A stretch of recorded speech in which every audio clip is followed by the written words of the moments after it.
할렐루야. 11월 18일 검단 함께하는 교회 큐티 영상을 시청하시는 우리 성도 여러분들을 환영합니다. 우리 함께 눈으로, 귀로, 그리고 가능하신 분들은 입으로 함께 읽도록 하겠습니다.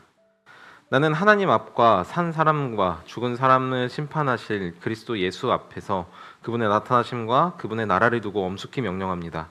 그대는 말씀을 선포하십시오. 기회가 좋든지 나쁘든지 꾸준하게 힘쓰십시오. 끝까지 참고 가르치면서 책망하고 경계하고 권면하십시오. 때가 이르면 사람들이 건전한 교훈을 받지 않으려 하고 귀를 즐겁게 하는 말을 들으려고 자기네 욕심을 맞추어 스승을 모아들일 것입니다. 그들은 진리를 듣지 않고 꾸민 이야기에 귀를 기울일 것입니다. 그러나 그대는 모든 일에 정신을 차려서 고난을 참으며 전도자의 일을 하며 그대의 직무를 완수하십시오. 나는 이미 부어드리는 제물로 피 흘릴 때가 되었고 세상을 떠날 때가 되었습니다. 나는 선한 싸움을 다 싸우고 달려갈 길을 마치고 믿음을 지켰습니다. 이제는 나를 위하여 의의 면류관이 마련되었으니 의로우신 재판장이신 주님께서 그 날에 그것을 나에게 주실 것이며 나에게만 아니라 주님께서 나타나시기를 사모하는 모든 사람에게도 주실 것입니다. 아멘. 우리가 읽은 말씀은 하나님의 말씀입니다. 사도 바울의 생의 마지막에 쓰여진 디모데 후서 중에서도 가장 마지막 장인 4장을 살펴보며 사도 바울이 디모데에게 자신의 생애의 끝에 정말 전해주고 싶었던 명령이 무엇인지 함께 살펴보고, 또 우리는 오늘 이 말씀을 우리들의 삶에 어떻게 적용할 것인가 깊이 고민해보는 시간이 되기를 소망합니다. 오늘 본문은 사실 디모데후서 3장 14절로부터 이어지는 명령에 관한 내용입니다. 14절부터 17절까지의 말씀을 알지 못한다면 이 4장 1절의 명령이 허공에 떠 있는 명령처럼 들릴 수 있기 때문에 우리는 먼저 이 3장 14절부터 17절까지의 말씀을 좀 살펴보면 좋을 것 같습니다. 사도 바울의 첫 번째 명령은 그대가 배워서 굳게 믿는 그 진리 안에 머무르라는 것이었습니다. 그러면서 사도 바울은 그가 배우고 굳게 믿는 것이 무엇인지에 대해서 설명하고 있는데요. 그것은 바로 성경. 물론 이 성경은 신약 성경이 아닌 구약 성경입니다. 이 모든 것은 하나님의 감동, 즉 하나님의 영감으로 쓰여진 것으로 사람을 교훈하고 책망하고 바르게 하고 의로 교육하며 유능하게 하고 온갖 선한 일을 할 수 있게 하는 놀라운 능력이므로 결코 이 성경, 하나님의 영감으로 된 하나님의 말씀 안에 머무르는 것이 그에게 주는 첫 번째 명령이었습니다. 그리고 오늘 본문인 2절에 사도 바울의 두 번째 명령이 등장하는데요. 말씀을 선포하고 꾸준하게 힘쓰라는 것입니다.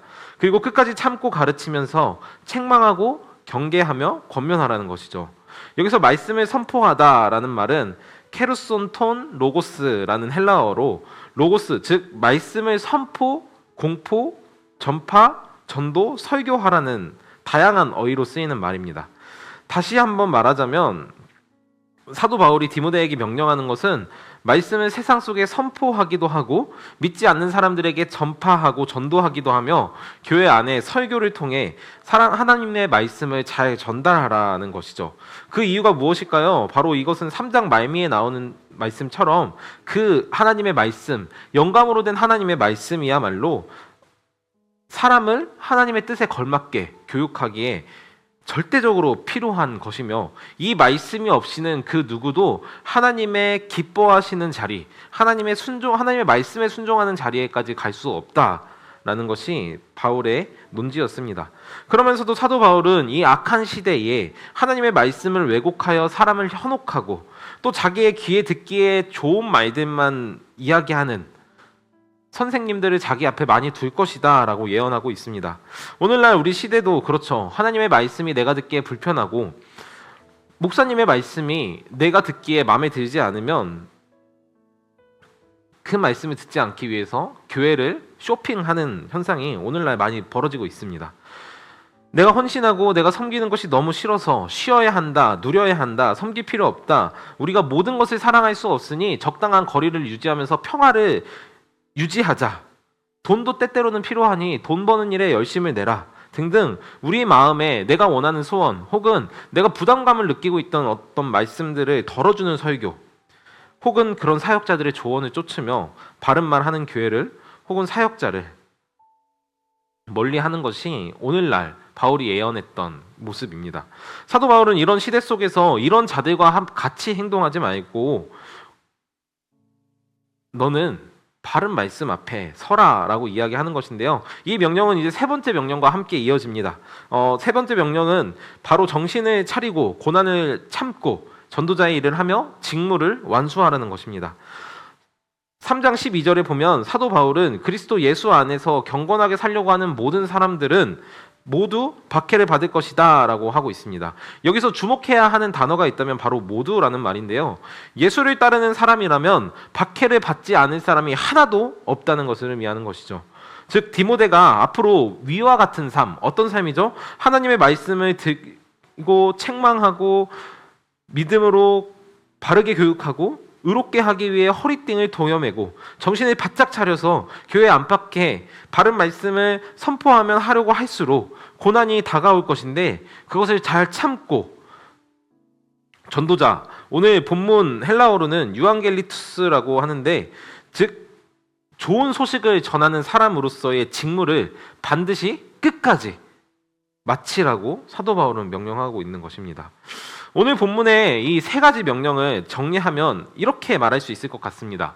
복음을 가진 자, 복음을 아는 자, 너 디모데야. 눈앞에 있는 고난에 무릎 꿇지 말고 사람들의 인기에 현혹되지 말고 너 자신에게 맡겨진 직무를 잘 완수하라는 것이죠. 그러면서 사도 바울은 디모데에게 용기를 불어넣어주는 말로 오늘 본문이 마치는데요. 이 말씀은 우리에게 굉장히 익숙하고 또 잘 외워지고 감동을 주는 말입니다. 그는 이렇게 이야기합니다. 나는 이제 죽을 때가 되었습니다. 디모데 당신에게 명령한 그 일을 나는 이전부터 해왔고 이제 그 일을 나는 다 마쳤고 당신에게 지키라고 당부했던 그 믿음도 나는 잘 지켰습니다.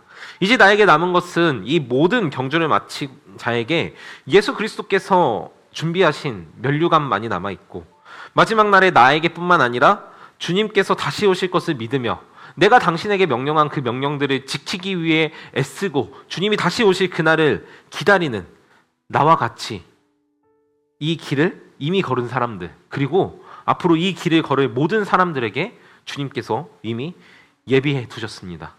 그러니 디모데여 이 경주를 반드시 끝마치십시오 라고 이야기하고 있습니다. 사랑하는 검단 함께하는 교회 성도 여러분, 사도 바울은 종종 이 신앙의 여정을 마라톤에 대해 비유하곤 합니다. 마라톤의 목표는 딱 하나입니다. 바로 결승선을 통과하는 일이죠. 다양한 이 길에 이 다양한 어려움이 찾아오지만 다리가 풀리기도 하고 탈수 증상이 나타나기도 하고 열사병에 시달리기도 하고 더 나아가서는 내가 앞으로 나아가려고 하는 것에 역풍이 불어서 방해를 받기도 합니다. 앞에 있는 사람들이 내 앞길을 막기도 하고요. 탈락하는 수많은 사람들을 보면서 나도 저렇게 쉬어버리면 편안하지 않을까라는 마음이 우리 안에 들기도 합니다. 그러나 이와 같이 중간에 탈락하는 사람에게는 그 어떠한 상도 주어지지 않을 것입니다. 오로지 그 경주를 마치는 사람에게만 마라톤의 상이 주어지는 것이죠. 오늘 사도 바울은 디모데에게 뿐만 아니라 우리에게도 동일하게 명령하고 있습니다. 마라톤은 금방 끝나지 않습니다. 긴 거리를 끝까지 달려가는 자만이 승자의 타이틀을 얻을 수 있습니다. 시작할 때 아무리 빠르게 달려간다 할지라도 중간에 멈추게 된다면 아무런 의미가 없습니다.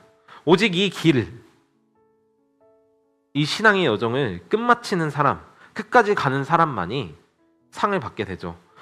그러나 우리는 절대 오해해서는 안 되는 것 한 가지가 있는데요. 내가 힘써 끝까지 달릴 수 있다고 믿는 사람들은 반드시 제풀에 꺾이게 될 것입니다. 이 경주는 혼자 가는 경주, 자기의 힘으로 가는 경주가 아니라 바로 공동체와 함께 가는 경주, 예수 그리스도와 함께 가는 경주입니다. 그리고 이 길은 결코 편한 길도 아닙니다. 복음을 전하는 일, 세상 속에 바른 가치를 가지고 살아가는 일은 고난이 예비되어 있는 일입니다. 그러나 걱정할 필요는 전혀 없습니다. 왜냐하면 주님께서 우리에게 너희끼리 한번 잘 해봐라, 너희가 알아서 잘 해봐라 라고 말씀하지 않으시거든요. 세상 끝날까지 우리와 함께 하시겠다는 주님께서 우리에게 이 길의 끝까지 내가 너와 동행할 것이다 라고 말씀하십니다. 자, 이제 우리가 해야 하는 일은 너무도 명확합니다. 사도 바울의 명령과 같이 주 예수 그리스도와 동행하며 그분의 말씀, 그분이 하신 일, 그분이 이루신 일을 세상 속에 선포하고 말씀이 가르치는 건전한 교훈을 받아 스스로를 그리고 서로를 책망하고 경계하며 권면함으로 함께 이 직무를 끝마치는 것이 바로 우리 교회가 해야 하는 일입니다. 검단 함께하는 교회가 바로 이런 교회, 함께 지어져 가는 교회, 하나님의 은혜의 복음을 함께 전하는 교회, 바른 가르침으로 건강하게 세워져 가고 끝끝내 우리에게 맡겨주신 하나님의 직무를 다 마치는 교회가 되기를 축복합니다. 함께 기도하겠습니다. 하나님 아버지, 오늘 우리가 함께 디모데후서 4장 1절부터 8절 말씀을 통해서 사도 바울의 명령, 특별히 우리에게 맡겨진 직무, 복음을 가지고 사람들에게 전하며 우리 스스로를 바른 자리에 두는 것에 대해서 함께 살펴봤습니다.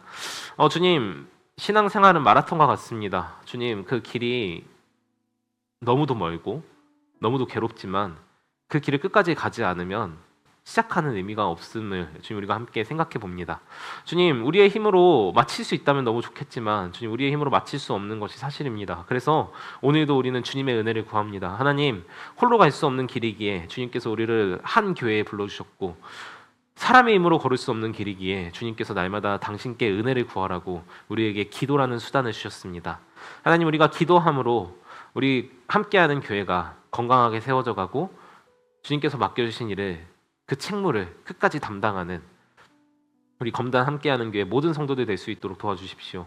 주님, 주님을 따라가는 모든 길에는, 주님을 따라가는 모든 자들에게는 고난이 기다리고 있다고 주님 사도 바울은 이야기합니다. 주님, 우리가 그 고난 앞에 굳건히 맞서 싸워서 반드시 승리를 쟁취할 수 있도록 주님 우리에게 은혜를 베풀어 주시옵소서. 예수님의 이름으로 기도합니다. 아멘.